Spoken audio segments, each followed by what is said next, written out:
Hey, everybody, welcome again to Each on the News. We've got Savinay Berry. He's a Chief Technology Officer at OpenText, and he's leading a whole bunch of people over there, thousands of people. And we're going to pick his brains today to figure out what's going on in the world of AI and how does he do what he does. Savinay, welcome. How are you, man? I'm doing great, Julian. Great to be here. All right. Well, just give us a bit of a background of what you do, how you got there at OpenText, so people who don't know you get a bit of an update. Absolutely. And for those of your listeners who probably don't know OpenText much, I call ourselves one of the largest software companies very few people actually know about in some ways, because we are powering some of the most important systems in the world, whether you are taking a flight from Heathrow Airport in London to somewhere else, or if you're getting a bottle of milk from your grocery store, the chances are there's an open text software solution behind that. Whether you're drinking a cup of coffee from Nestle or some other brand like that, chances are there's probably an open text solution that got it over there. So it's one of those solutions which kind of works seamlessly behind the scenes for most of the Fortune 5,000 companies in the world today. And we all probably use OpenText in our daily lives. We just don't know it. So what brought me here was a fascinating story. I was actually part of OpenText about 6 years ago, where I ran the cloud business for the company, and then when I went off and did a few other things, and I was about to go off and take on a completely different role.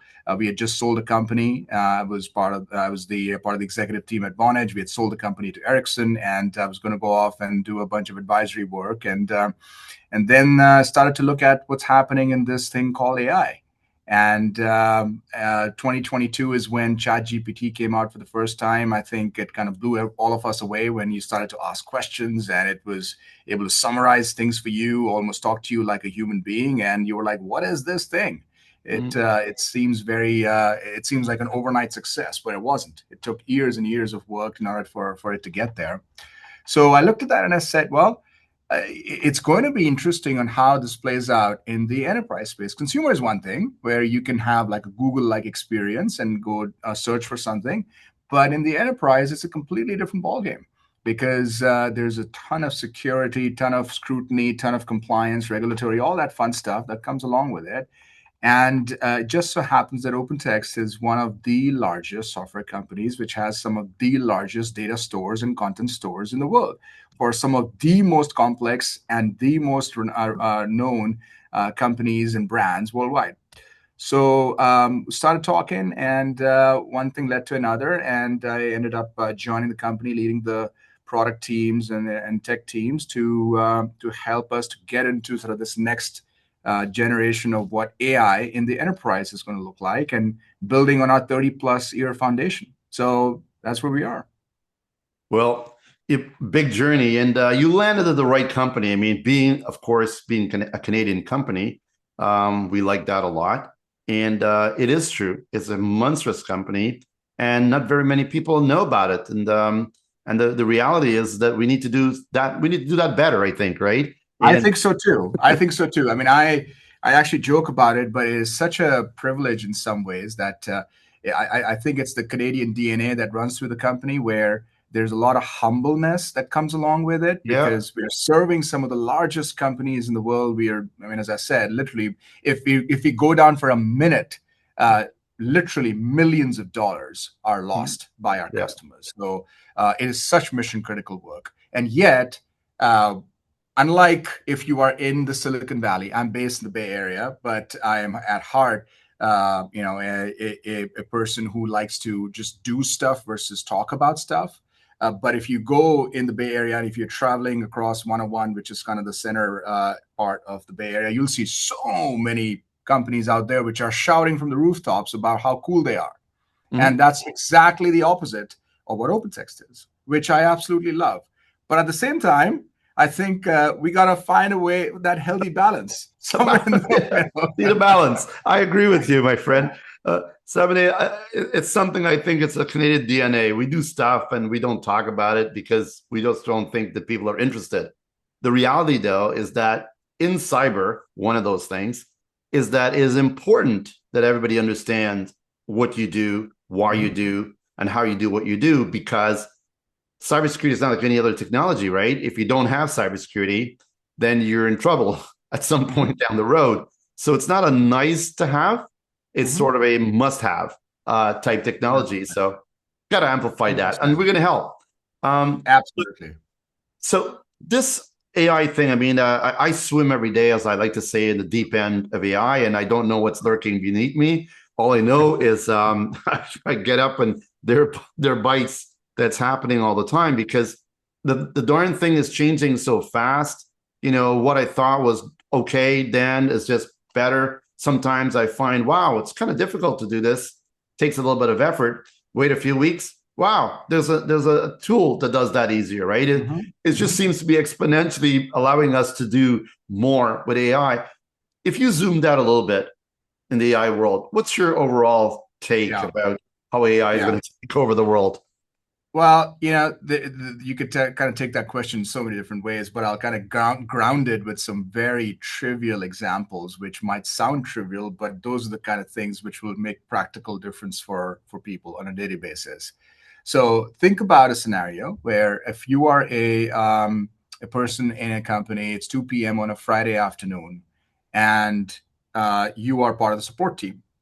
You get a call from one of your customers, and the customer is very angry, and they're like, wait, hold on, I have a P0, a priority zero incident, and it's costing me blah blah blah. And this person on the support team looks up his dashboard, and he doesn't see anything, no indicators, nothing which show that there's an issue. And so he's confused, and he tells the other customer and says, you know what, I'm so sorry about your experience, let me get back to you. And the support person, let's call him Joe, Joe decides to look at the dashboard. And after looking through the hundreds and hundreds of monitors that he has on that on small kind of screen, he sees this one tiny thing which says, oh, yeah, there might be an issue with some sort of a database, which might actually be impacting this one customer over here. Imagine another scenario in which you now have a supply chain analyst for a large automotive manufacturer, and this actually happened. So I can't name the name of the person, but I can tell you a large automotive manufacturer, and this person is getting a little signal towards the end of the quarter, which is the largest quarter for their biggest release that they have for their vehicle. And that small indication says, you know what, this one part, it's a door handle, which is now out of stock for this one vendor, and we need to find a different dual source for it so we can keep the production running. These type of scenarios, Julian, they keep happening on a daily basis across all the different types of companies you can think about. The challenge is most of the times the answer is still a manual resolve where you get humans involved. Now imagine a scenario which is a little different. Imagine if Joe from customer support never got that call, and there was actually an agent, an AI agent, which was tracking all the possible hundreds and hundreds of signals that were there on the dashboard, and was able to make the signal create the signal out of noise, and detect that this one small tiny thing is now going to cause an issue for this one customer, and was able to send out a notification to that customer saying, hey, by the way, we know you're having a problem. We'll get back to you. Imagine how that conversation would have gone, where suddenly the customer would be like, oh, wow, okay, thanks. Somebody's looking out for me. That's pretty awesome. And same thing on the supply chain side, where imagine now you have the agent, which is already looking at the entire supply chain, looking at the IoT data, looking at the supply chain data, and figuring out this part is out of stock. I need to go get a dual source. Here are the guardrails. I'm going to go order the part, and the thing flows up, and the signal, and there's a notification that gets sent out to the supply chain analyst saying there was a disruption already taken care of, supply chain's active. It's a completely different scenario. This is what truly AI can do. This is what practical applications of AI look like. Not the hype around what does artificial general intelligence look like. Is there going to be a Terminator 3 or 4 or 5 or whatever it is? And is there going to be robots running around, and we're going to be able to talk to them? I'm not going to talk about that piece. I'm going to talk about how these practical applications look like. So the thing that I've started to use now in a very funny way is if you have a mission critical or a business critical workflow inside your company, any company, could be a CPG, could be finance, could be healthcare, any workflow, you have to have an agent which does that work for you, which means now you might have hundreds of agents inside any enterprise. And as a user like myself, I might have a small army of my own agents that I'm working with. And they're helping me on a daily basis. I already have 3 that I'm working with today, and they are part of my so-called team. And I'm probably going to have more than that to keep doing my entire work day every single day. So that's what it looks like. And remember when the mobile came out, the iPhone came out, there was this saying which says there's an app for that, Hmm. where every small thing had a, if you want to research some travel or something, there's an app for that. I think we'll get to a place very soon where every workflow which can be enabled by AI will be enabled by AI, and there will be an agent for that. And that agent will have to be orchestrated on a compliant platform, a secure platform, which can scale. And we just announced that platform about a couple of weeks ago. So anyways, that's sort of where I see this going. I think you're onto something there, my friend. Look, I mean, everyone's got an opinion, obviously, on AI, and the reality is that it's going to be whatever it is. And I think these days, folks are just trying to sift through the fog and figure where that ROI thing is. Like if I use this, what am I really getting out of it? Like, is this going to impact my P&L in what Mm-hmm. way? I mean, are we saving Right. costs? Are we removing bodies? Are we adding bodies? Are we making bodies better? Whatever that is, right? Mm-hmm. But my next question is like, you've got an army of agents. I got an army too as well. Mm-hmm. And these things do things, right? Mm-hmm. And what happens when we have all these agents everywhere running Yeah. around? What happens when they start doing things that talking to themselves, agents Mm-hmm. creating agents saying, you're not allowed to do Mm-hmm. this, but who's going to stop me if I can? And Yeah. and all these agents start to do crazy stuff. What happens then, though, if we're proliferating Yeah, such a agents? great question. So there's actually a term for that. We call that agent sprawl, Okay. where there's a scenario in which if you don't secure these agents, which is ultimately a piece of code. So let's just boil it down to what it is. Agent sounds very fancy. That all these Cool. AI bots that are kind of running around, they're a piece of code. And that piece of code needs to be told what to do, needs to have a guardrail, needs to have access to certain data types that they can only get access to, not any more, not any less. Need to have certain rules that they follow. So even if they are talking to other agents, and if other agents or other pieces of code are talking to this other piece of code, then they can't deviate from the rules that they have been told. So all of those things, they require this sort of secure platform on which the agents are built on. If you don't have that, then you're absolutely right, Julian. There's going to be this scenario where people are creating their own version of agents using some models and using some tooling, something called as RAG, and embeddings and a bunch of other things. And that can create a lot of problems for users. And that's where you have scenarios like that just happened recently, actually. I don't know if you saw that, but there was an infamous story about an airline which basically gave away a massive refund to a customer because they were able to prompt in just the right way Mhm. to the chatbot I for the know the airline airline. on the website. I'm sure you do. And and then there was another consulting company which also ran into a similar issue where they submitted a report to a customer. This was the government, one of the government customers, and that report had a bunch of clauses and inferences for people that didn't exist. So in those scenarios, you had these agents which had done some work which actually were not great, and they caused reputational damage for the company. So you don't want that, which means you need to have much more of a secure platform which can guardrail all the rules, the security, the policies, the entitlements, the data access. So it needs to be much more controlled. And in fact, for that reason, Julian, we announced ourselves the OpenText AI data platform about 2 weeks ago at our flagship conference, OpenText World in Nashville. And we believe that that is really going to be a big foundation for our customers to work with.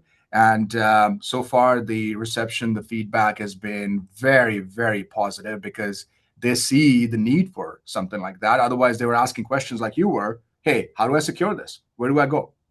double click on that a bit for me. What is it? Give me some more context. Like, so it's a platform that allows you to Mhm. build agents securely, and you've got a special red button that if you don't like the agent, you could snap it and destroy it. Like, Actually, it's funny. It doesn't even start with the agents itself at all. It starts first with the data, because data, again, if you think of agent as a cool looking entity, then the fuel that entity needs is data. yeah. Without data, there is no context, and without context, there is no AI. So you need that flow. So the platform actually starts first with the data, which means that we would go in and talk to an enterprise and first say, listen, where's your data today? Where's all your data stored? What type of files you have in case of a supply chain? Where's all your existing invoices, your POs, your ASNs, your bill of ladings? Where all of that stored? Let's start there first. And then once you do that discovery, then you do what's called the data creating data products, which means now you're creating mapping of the data sets so that you can decide how you can structure this data to feed it into an agent to make the agent a lot more useful. So the platform actually starts first with the data discovery piece. Then it goes into creating an agent for a workflow and then feeds that data into that agent. And then the agent starts to have the policies, the security, and the entitlements built in as you are creating the agent. And then you put it into action and you put it into an organization. And then you, as a user, can tell it what to do, which could include talking to other agents themselves as well. And then you have what's called a full agent lifecycle management. Like we have human capital management, which were created. Now you'll have agent lifecycle management, which becomes a part of the process that an agent will go through, where they'll do their work. At some point in time, they're going to get deprecated, and you retire them from there. And then there's a marketplace for these agents that people can use internally and externally. So almost like humans, except they're not humans. Mm. So, and these agents will become much more prevalent in your daily life on a regular basis. So it's kind of scary, honestly, Julian, a Mm. little bit. Yeah. But at the same time, it's also exciting because it can free up a lot of the time that people do on a regular basis from doing trivial tasks. I still, on a daily basis, look at approvals that I have to do. Approval for an exception to, I just saw it, increase the credit card limit for somebody in the org. And I said, why am I mean, I need at least 3 or 4 data points to look at that approval and say yes or no. Just say I no. don't, Just say no. yeah, Always say no. yeah. I mean, the default answer is no, right? So, The but fifth time, maybe yes, but yeah, the yeah, first yeah. fourth time, look, Exactly. just remember to build in that red button kill switch whenever you get Yeah. a chance. Look, interesting thing that I've been going down a rabbit hole on is a differentiation between a digital twin and an AI Hmm. agent. Yeah. And going down this path, it seems like creating a digital twin of yourself, Hmm. of your profile, of deep thoughts about who you are, Hmm. seems to be like the first step in kind of understanding your digital twin to help Hmm. you figure Hmm. out how to deal with all Hmm. these AI agent stuff, because it Yeah. just seems like from a normal human perspective, kind of like how do we deal with this agent stuff, right? So we kind of Yeah. need to build our digital self in a way to Yeah. kind of figure out how to deal with the agents. What do you think about that? So it's funny you ask because I have a version of digital twin that the team and I worked on together, which I don't think I'm ready to share it right now with the world because it's still getting trained with the Yeah. right data set. But remember the good old days where people used to say, well, you're so busy, you don't have time for meetings. I wish you had a clone and I Yeah. wish you could It's clone coming yourself. true. It's actually happening. It's actually happening. And my goal is that at some point in time, the digital twin, my digital twin, will be able to address a lot of FAQs and be able to respond to queries from my own teams internally, which they otherwise would have had to set up a meeting with me to do that. Mhm. And again, that frees up time so that you could focus on things which are probably a lot more impactful. And that only happens with the data, which means that that digital twin needs to be trained on the right data set for your from your emails, from your blogs, from your postings, from your LinkedIn notes, from a bunch of other different types of data.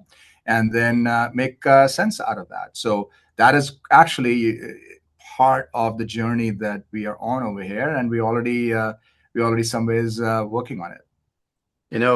Me too. And Right. I could see like in my world in the news media business, right? I mean, I could be literally replaced by a clone of me, right, in a way. And it's quite interesting. As I went through building the digital twin, I was kind of like saying, should I even go there, right? Mm, But then once you get down the rabbit hole, the curiosity takes over, and you go, well, how far can we really take this? And then you keep going and going and going, and then you realize, wow. And now I'm at a juncture where I see if you create digital twins for the entire org and somehow map them, connect them together, you get a kind of a super digital twin that's encompassing exactly. everyone. So Yeah. Yeah. And crazy. that can become super scary because then Yes.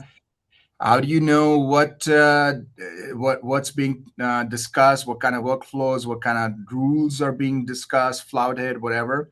But that's where, Julian, the data comes in. So it's so critical. You talked about the red button in the past about like, hey, how do you have the red button? The red button in some ways is the data feed. You Yeah. stop the data feed, you stop the agents. Yeah. Simple. Because without that, they're nothing. Absolutely. And the other thing as well with this world is as we go down this journey, let's call it, right? Mhm. And everybody's in different levels of this journey. And as you get deeper and deeper into it, you're trying to figure out, well, what AI means to me is different from Mhm. what AI means to someone else, right? Mhm. And the reality is that I don't think we could stop this train, right? Mhm. And ERPs have this challenge because they hold, the family jewels, right, of Mhm. companies, and they've Mhm. been trying to play with business intelligence for a while and creating some algorithms here and there, and now they're putting it on steroids, right, with AI agents, Yeah. and they're trying to scratch their head and saying, man, we've got all these data silos, lakes Mhm. everywhere. If we bring them all together, like who's stopping the agents from figuring this stuff out to bypass Mhm. all these guardrails? Yeah. um ERPs, are you, I'm assuming you're working with Yeah. ERP Oh companies. yeah. Yeah. Yeah, for sure. And you bring up a really important point, Julia, because it's going to be a world where most of the large software companies, like ourselves, like some of the ERP companies, the CRM companies, they're going to have their own version of this AI data platform and their own version of agents that they're going to have for their own use cases. So the announcement we made on the AI data platform was a deliberate announcement on being the most open AI data platform, which means that we will work across all the different vendors, and we already have plans of doing that, and it's on the roadmaps and things like that. And that becomes a key differentiator. It also goes to our DNA Mhm. as a Canadian company. One of the things that we fundamentally believe in is being as open as possible, and we've already done that for the last 30 plus years. So it just makes sense for us to continue that work. So I think to us, it was being open and secure. Those were two fundamental principles. So ERP is like an Critical. SAP or an Oracle. I mean, SAP, we're already working with them super closely on their agent called Joule and our agent called Aviator. And we are communicating that over APIs, over A2A protocols, over MCP, a bunch of other things. Same thing we're doing with Microsofts of the world, all the other bigger software companies that are out there.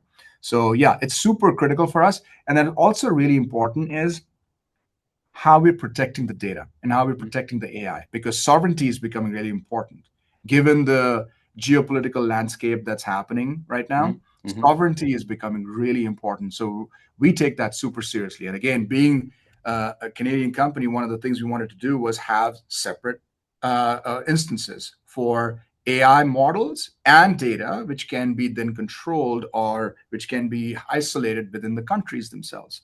So that's another key kind of principle So of these are these. important points, and it's really great that you guys are thinking the big picture because people are trying to figure out how to, gin the AI system to be more competitive and make more money, reduce staff, do more with less, which is kind of cool, whatever. Write better, make better drawings, whatever. But the reality is that if you don't think big picture here, we're all going to be in trouble because the bad actors are looking at, how this thing is evolving.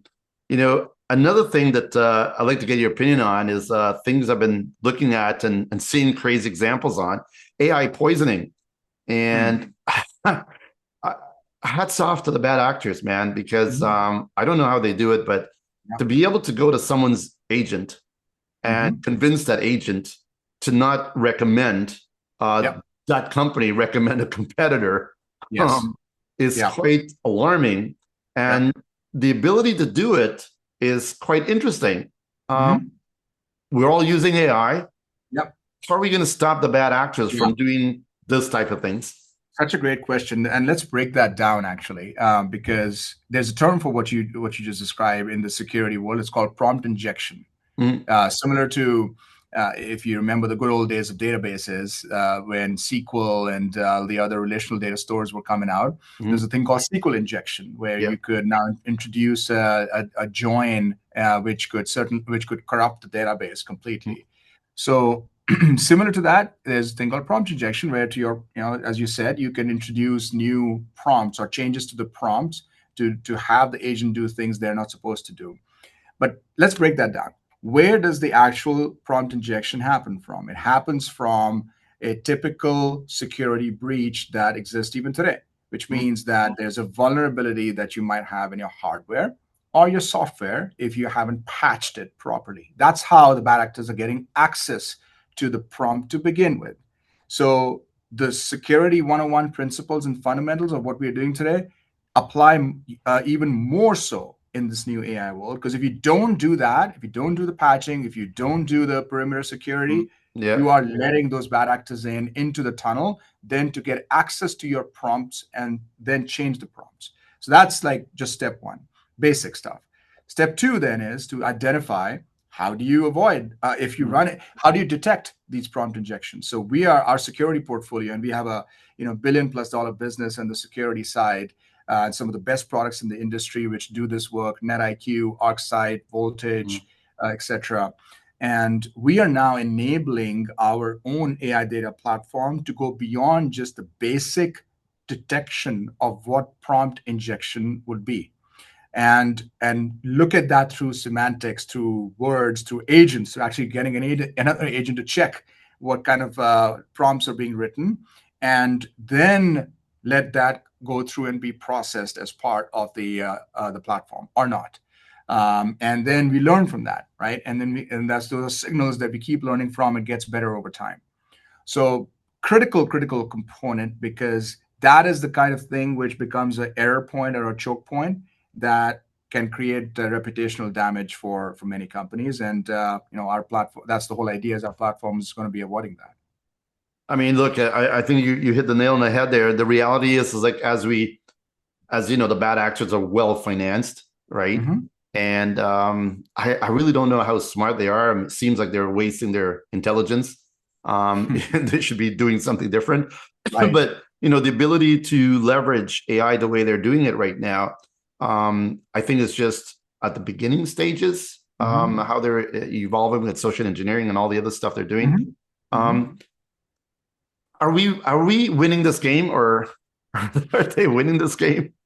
Anytime there's new transformations that happen, new technology shifts that happen, there's always this risk, and this is never going to go away. This is just how humans are. There's going to be people who always look for the goodness in people. There's always going to be people who look for ways to exploit other people, and that's just unfortunately human nature.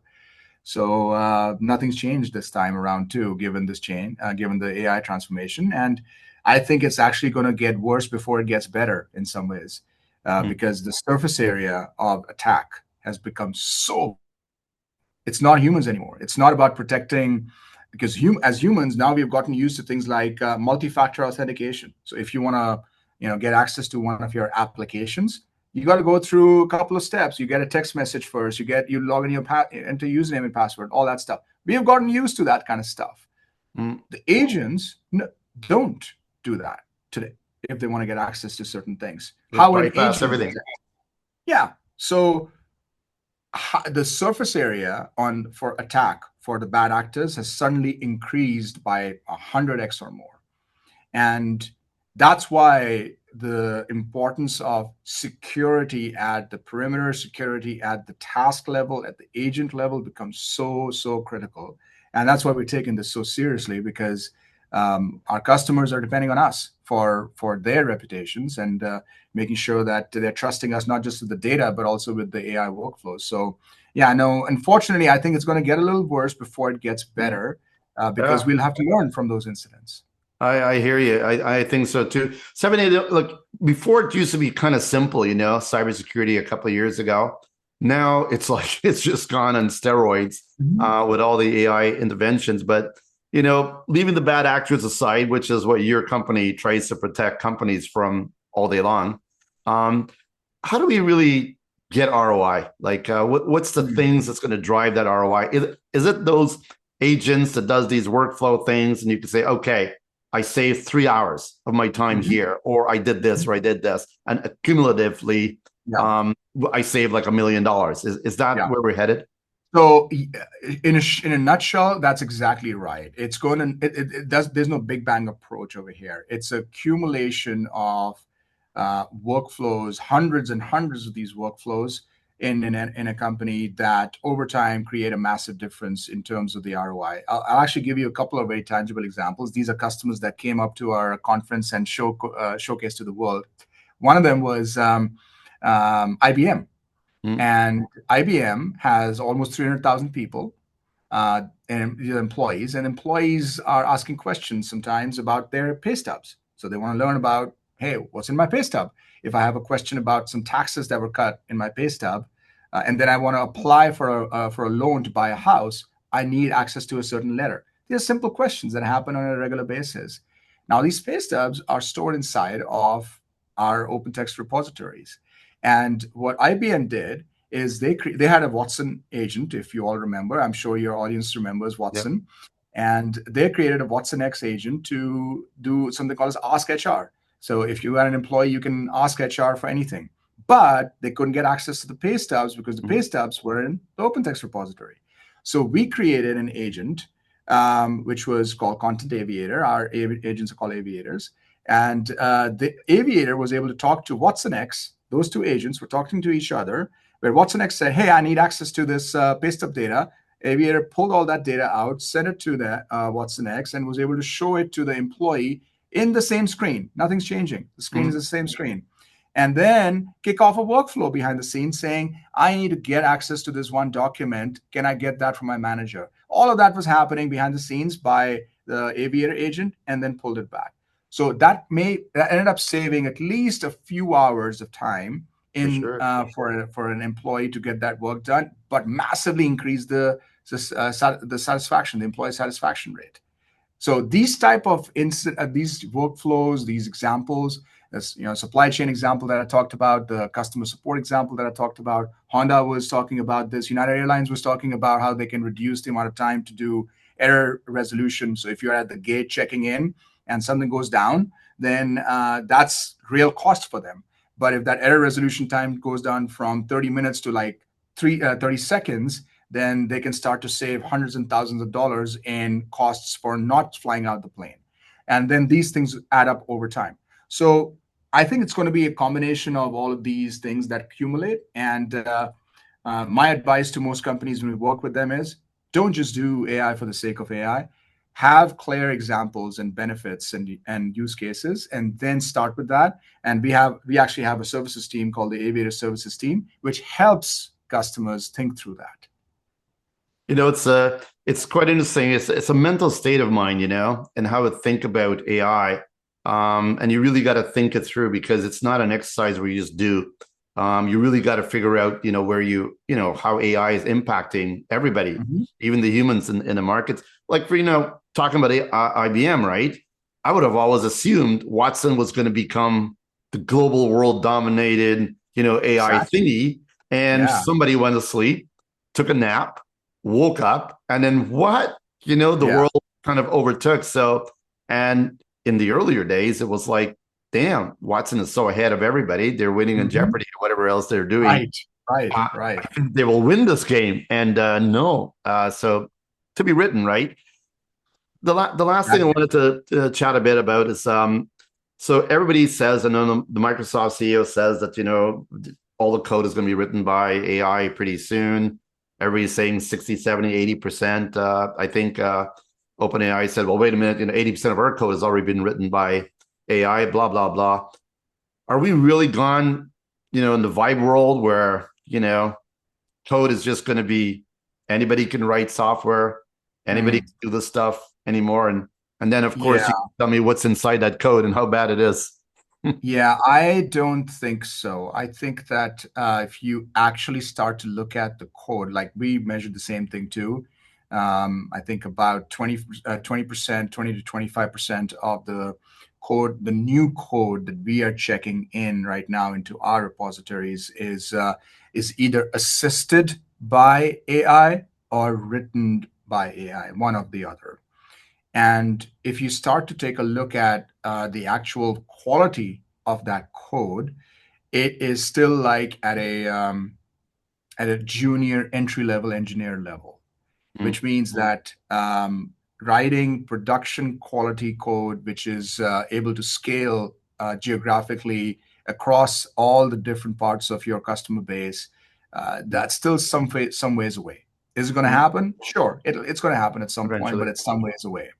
But right now, the bigger issue we honestly have is it's garbage in and garbage out. So the Mm, more code that's being written, the metrics like 30% code, 40% code being written by AI, I think these are vanity metrics, honestly, mm. because you end up on the other side doing more functional testing, more validation testing to ensure that the code that was written by agents is not creating more problems than it should. So there's I think it's a vanity metric today. Is there going to be efficiency that gets created over time? No question, it will be. Is the role of a CS, a computer science person or engineer, going to go away? Absolutely not. That's another myth that a lot of people talk about. That the CS is the concept of a CS person is somebody who understands systems thinking, where they can connect the dots between how software talks to hardware, talks to other systems. And that doesn't happen overnight. That only happens once somebody learns the fundamentals of CS and engineering. So that's not going to go away at all. In fact, if anything, I think it becomes more important as you start to apply AI to certain use cases. So a lot of the college students, for example, come up. I have people reaching out all the time, and my guidance to them is the same thing: that keep doing what you're doing, but maybe add a couple of things to your repertoire. One is be curious, deeply, deeply curious about what you're doing and what's around you, and ask all the questions, because that's what's going to help you to keep being a learner in the learner mindset. And then second is go really deep on not just using AI, but building AI. And learning tools on how the rack systems work, how embeddings work, how chunking works, and then enable the right kind of solution. Because no matter which field you're in, you're going to need it. The world is going to change. Good advice, my friend. Look, I mean, this it's kind of a crazy great time to be alive, I can't believe we're witnessing this firsthand, Mhm. and this AI revolution and how it's evolving so quickly, Mhm. and how we, in a way, collectively, we have the ability to steer this wherever we want to go, right? Mhm. And I think at the end of the day, it's up to, collectively, all the folks in the world to steer this in the right direction, because it can easily go, off the deep end. I always Mhm. remember, Space Odyssey 2001, that movie that came out, when it says, when Hal says, when the Dave says, open the door, Hal. And then Yeah, Hal goes, I can't open the door, Dave. yeah, yeah, Right? yeah, yeah, yeah. When we reach Exactly. that stage, Yeah, yeah, then let's start yeah. working a little bit. And as I said, I think there's this concern, and maybe there's some legitimacy to that concern, that there's going to be artificial general intelligence. There is going to be this entity that somehow sits on top of all of us, which is all knowing, has transfer knowledge about every domain in the entire world, anywhere. and is able to make decisions about anything at any given point in time and can access any data from any enterprise, from any place, and make decisions based on that. That's sort of this kind of unsaid thing that people talk about. And is that going to happen? I don't really know. But what I do know is that ultimately all this is controlled by humans, and it is a piece of code. As long as we are being responsible and secure and thoughtful about how we are progressing this versus just pushing forward for the sake of pushing forward, we're going to be in a good spot. And I think there's going to be a good balance between what AI is bringing to the world and what humans are bringing to the world, and that'll coexist well. But we'll have to be super thoughtful and careful and responsible about it. You know, Savinay, I think you're not just right, but the message is that at the end of the day, we as a we need to shape, AI moving forward the same way we need to shape cybersecurity, moving forward, right?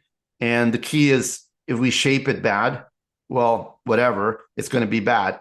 But if we actually understand all these guardrails, all the things you guys are doing, right? Making sure you've got a platform so you can protect the data before you start going agent crazy, right? Blah, blah, blah, right? These are the steps that thoughtful things, has to happen.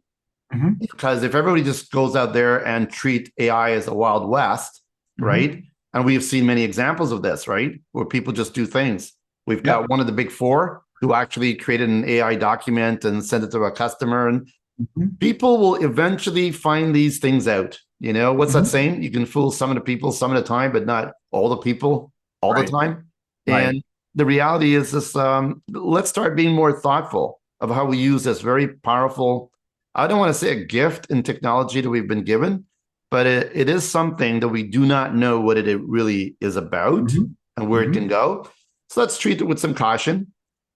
Be careful, put some gloves on, it might burn us. But if we treat it right, look at all the upside, right?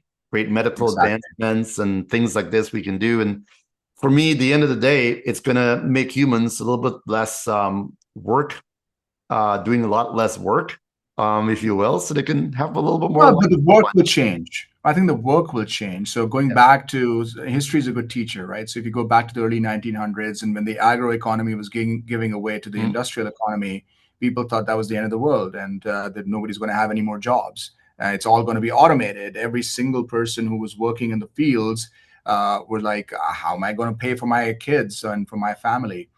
Well, that didn't happen. And there was a different way to do things, and there was a completely new world that emerged as a result of that. We don't know what that new world is going to look like right now, even 10 years from now, 20 years from now. But what we do know is that there is going to be a way that the human race itself not just survives, but thrives, because the one thing we are over thousands and thousands of years of evolution is we learn, we adapt, we're still here. And we're still here. So there you go. Absolutely. Yeah, what a pleasure chatting with you about these things. I could speak about this for hours, by the way, and I think the audience may not appreciate that, but it is what it is. Look, I give you the last word here. And what else do you want the world to know about OpenText beyond the fact that get to know us better, because we're a big brand that you don't know yet?